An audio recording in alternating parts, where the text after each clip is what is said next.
In 2020, ANI was able to celebrate the successful delivery of the main elements of our Osborne South development project, which has enabled BAE and its partner companies to progress the Hunter-class frigate programs. Whilst these celebrations were happening, ANI and its partner companies were also progressing the development of the modernisation works here in the existing shipyard. The primary function of this element of our modernised facility is to store, cut, clean, shape and bend varying pipe product and sizes for the Hunter-class frigate. Cutting, shaping and forming sheet metal also forms a part of the Hunter-class frigate program build, and we've established that capability here within this facility. The other supporting functionality is the provision of a test and qualification area where the Hunter-class frigate program will be able to undertake tests on materials, but also undertake training and competency checks of their workforce.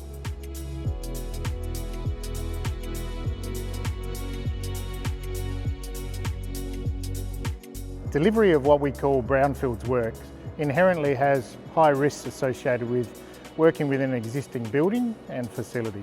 And given this building was more than 30 years old, we had to manage quite a number of constraints with its development.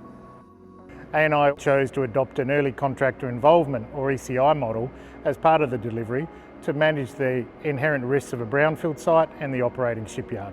In late 2019, through a commercially run tender process, ANI selected McMahon Services Australia to be that ECI partner. One of the challenges with delivering a modernisation facility such as this has been to maximise the level of functionality that the Hunter-class frigate program and BAE required, but also to stay within our budget constraints.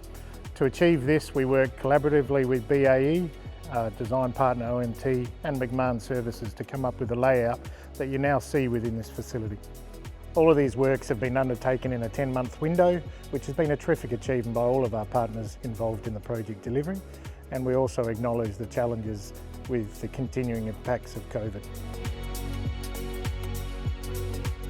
Apart from delivering a safe and environmentally sensitive project, our objective was also to maximise Australian content with the works we delivered here, as well as providing a future facility that supported sovereign capability in shipbuilding in Australia.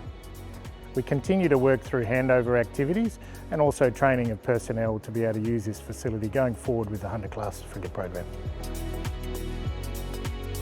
And I wish to take the opportunity to thank all our partner companies from McMahon's to Lucid, Hames Charlie and all the other trade partners who work with McMahon's in successfully delivering this facility in a safe and effective manner in a very tight time frame. I also take the opportunity to thank the ANI project team, our ANI operations team, BAE and also our Hunter-class frigate program team members in Canberra. We look forward to the utilisation of this facility by BAE and the Hunter-class program as part of delivering the future frigates. ANI and its project teams will now move on to the completion of remaining modernisation works over the next few years as part of the Osborne South development project.